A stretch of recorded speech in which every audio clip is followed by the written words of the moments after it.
नेत्रबन्ध पुष्पे मातार सत्ताय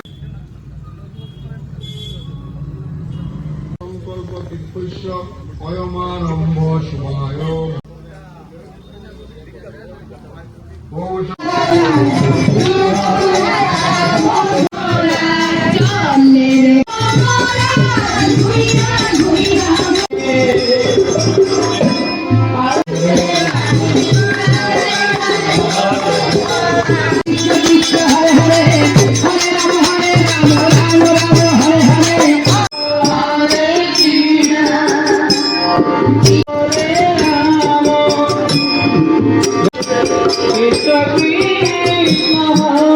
সনাতন ধর্মাবলম্বীরা যারা আছি তারা অনেক রকমের পূজা করে থাকি, যেমন দুর্গা পূজা, লক্ষ্মী পূজা, সরস্বতী পূজা।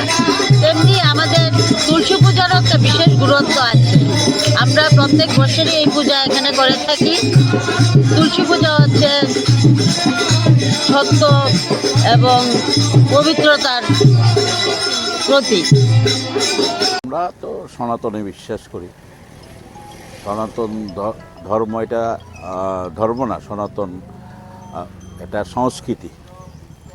সনাতন ধর্ম কোনো ব্যক্তির ধর্ম না, সনাতন ধর্ম কোনো বিশিষ্ট সম্প্রদায়ের ধর্ম না। সনাতন হচ্ছে জীবের ধর্ম।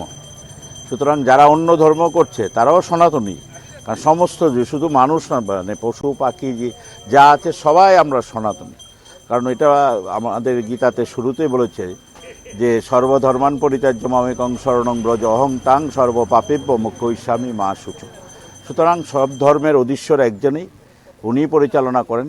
এই যে তুলসী দিবসে আমি আরও দুটো কর্মসূচি করে এসেছি, দুটো যেখানে পুজো হচ্ছে সেই পুজোগুলোতে আমি অনুষ্ঠানগুলি গিয়েছি। এটা একটা ভারতবর্ষের ভারতবর্ষের যে চিন্তা চেতনা অনুভব উপলব্ধি, তার যে রাষ্ট্রবাদী চিন্তা, তার যে আধ্যাত্মিকতা, যেটা বজায় রেখেই আজকে আমাদের 140 কোটি মানুষের দেশ, এত জাতি ধর্ম বর্ণ ভাষাভাষী মানুষ পৃথিবীর আর কোনো দেশে নেই।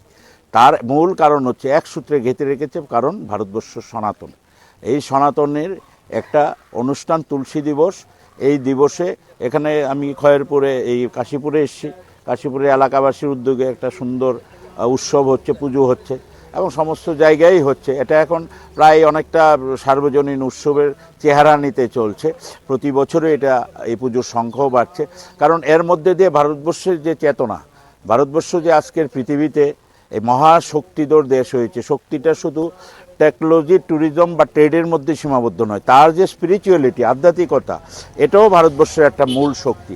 সেই শক্তিটাকে বজায় রেখে আজকের দিনে ভারতবর্ষ সারা পৃথিবীর সমস্ত দেশকে তাক করে দিয়ে আজকে ভারতবর্ষ মহাশক্তিধর দেশে পরিণত হয়েছে। আপনারা জানেন যে দেশ কিভাবে এগিয়ে যাচ্ছে, এটা সম্ভব হয়েছে এবং আমাদের প্রিয় প্রধানমন্ত্রী নরেন্দ্র ভাই দামোদর দাস মোদী, ওনার সুযোগ্য নেতৃত্বে আজকে দেশ এবং দেশের সব কিছু, একদিকে যেমন ভারতবর্ষ টেকনোলজিতে, ট্যুরিজমে, ট্রেডে, আরেকদিকে ভারতবর্ষে আবার সেই অযোধ্যা রাম মন্দির প্রতিষ্ঠা হচ্ছে। সুতরাং সব কিছু রেখেই ভারতবর্ষ এগিয়ে যাচ্ছে এবং এই আধ্যাত্মিকতা, অনেকে বলে যে আধ্যাত্মিকতা বর্তমান জেনারেশনের মধ্যে নেই, আমি বিশ্বাস করি না।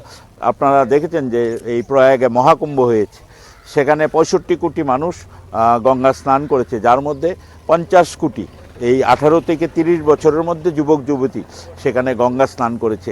এখন যখন রাস্তায় দেখি একটা 22 বছর 24 বছরের যুবক একটা গেরুয়া পতাকা লাগিয়ে বাইকটা চালাচ্ছে, তখন এটাই একটা মেসেজ, সিগন্যাল যে ভারতবর্ষ তার মূল চিন্তা চেতনা, তার মূল ভিত্তি হচ্ছে সনাতন। সুতরাং সনাতনেই এই পৃথিবীতে একদিন প্রতিষ্ঠিত হবে।